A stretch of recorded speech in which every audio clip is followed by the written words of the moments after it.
নমস্কার বন্ধুরা, আজ আমি আপনাদের মাত্র 10 মিনিট সময়ের মধ্যে পাকা আম দিয়ে চিড়ের একটা অসাধারণ স্বাদের রেসিপি করে দেখাবো, যেটা রান্না করা কিন্তু খুবই সোজা আর খেতেও কিন্তু অসাধারণ স্বাদের হয়।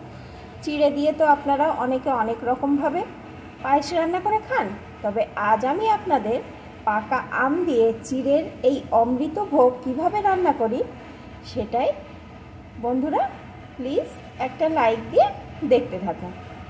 রান্নার জন্যে এখানে আমি 1 কাপ পরিমাণ চিড়ে নিয়েছি। এই চিড়েটাকে প্রথমে আমি ভালো করে ধুয়ে নেব। তাহলে বন্ধুরা চিড়েটা ধুয়ে আমি ফিরে আসছি।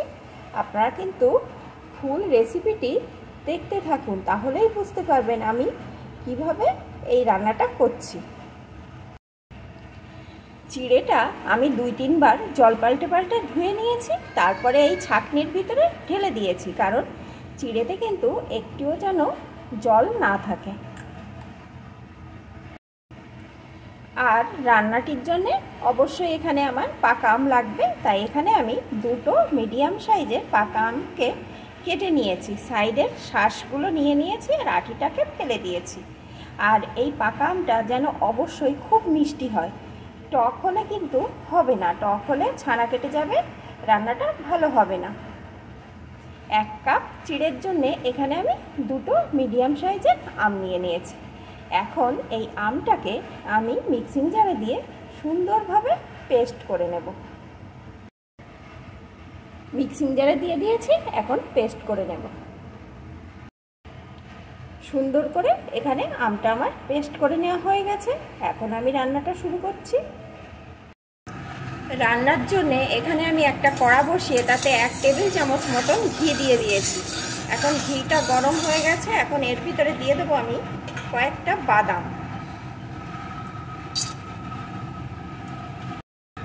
দিয়ে দেবো কয়েকটা কিশমিশ।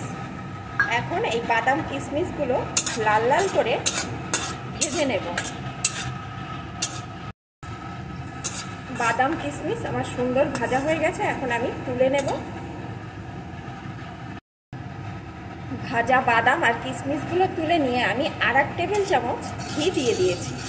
এখন এটাও গরম হয়ে গেছে, এখন আঁচটাকে আমি একদম লোতে করে দিয়ে ধুয়ে রাখা চিড়েগুলোকে এর ভিতরে দিয়ে দেব। এখন চিড়েটা ঘিয়ের সাথে সুন্দর করে ভেজে নেব।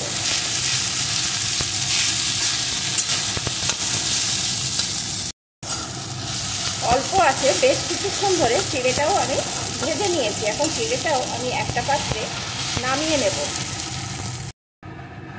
ভাজা চিড়েটা নামিয়ে আমি একই কড়ার ভিতরে 1 লিটার মতন দুধ বসিয়ে দিয়েছি। এখন দুধটাকে আমি একদম ঘন করে জাল করে নেব। বন্ধুরা পুরো ভিডিওটি দেখাতে হলে ভিডিওটি অনেকটা বড় হয়ে যাবে, তাই আমি দুধটা একদম ঘন করে জাল করে ফিরে আসছি। বেশ কিছুক্ষণ দুধটা জাল করে দিয়েছি, দুধটা কিন্তু অনেকখানি ঘন হয়ে গেছে। দেখুন বন্ধুরা, দেখলেই বুঝতে পারছেন কোথায় ছিল আর কমে কতটুকু হয়ে গেছে। এখন এর ভিতরে আমি ভেজে রাখা চিড়েটা দিয়ে দেব, সাথে ভেজে রাখা বাদাম আর কিশমিশটাও দিয়ে দেব। এখন একটু রান্না করে নেব। চিড়েটা দিয়েও দুধের সাথে আমি রান্না করে নিয়েছি। দেখুন বন্ধুরা, এখনই কতটা লোভনীয় দেখাচ্ছে।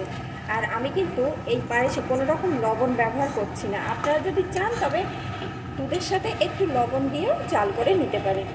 এখন গ্যাসের জোরটাকে আমি একদম কমিয়ে দিয়ে আমের পেস্টটা এর ভিতরে ঢেলে দেব।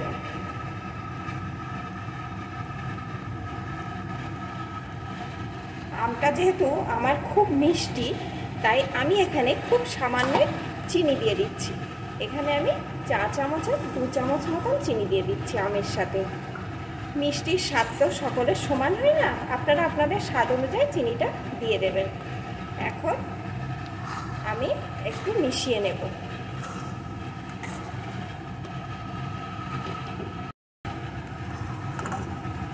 অল্প আছে আমি সুন্দর করে মিশিয়ে নিয়েছি, আর আমি বেশি রান্না করব না। বন্ধুরা আমি কিন্তু এর ভিতরে কোনো রকম এলাচ গুঁড়ো দিলাম না, কারণ পাকা আমের একটা সুন্দর নিজস্ব গন্ধ থাকে, সেই গন্ধটাই কিন্তু এই পায়েসের গন্ধটাও ভালো আসবে আর খেতেও কিন্তু অসাধারণ লাগবে। দেখুন বন্ধুরা, দেখলেই বুঝতে পারছেন কতটা লোভনীয় হয়েছে। এখন এটাকে নামিয়ে আমি ঠান্ডা করে নেব। বন্ধুরা এইভাবে আপনারা কিন্তু চিড়ের পায়েস পাকা আম দিয়ে রান্না করে খেয়ে দেখবেন, অমৃত স্বাদের লাগবে। যে খাবে একবার সে কিন্তু আঙুল চাটতেই থাকবে। তাছাড়াও আপনারা কিন্তু সামনে রথযাত্রা আসছে, এইভাবে চিড়ের পায়েস রান্না করে ঠাকুরকে ভোগ হিসাবেও দিতে পারেন।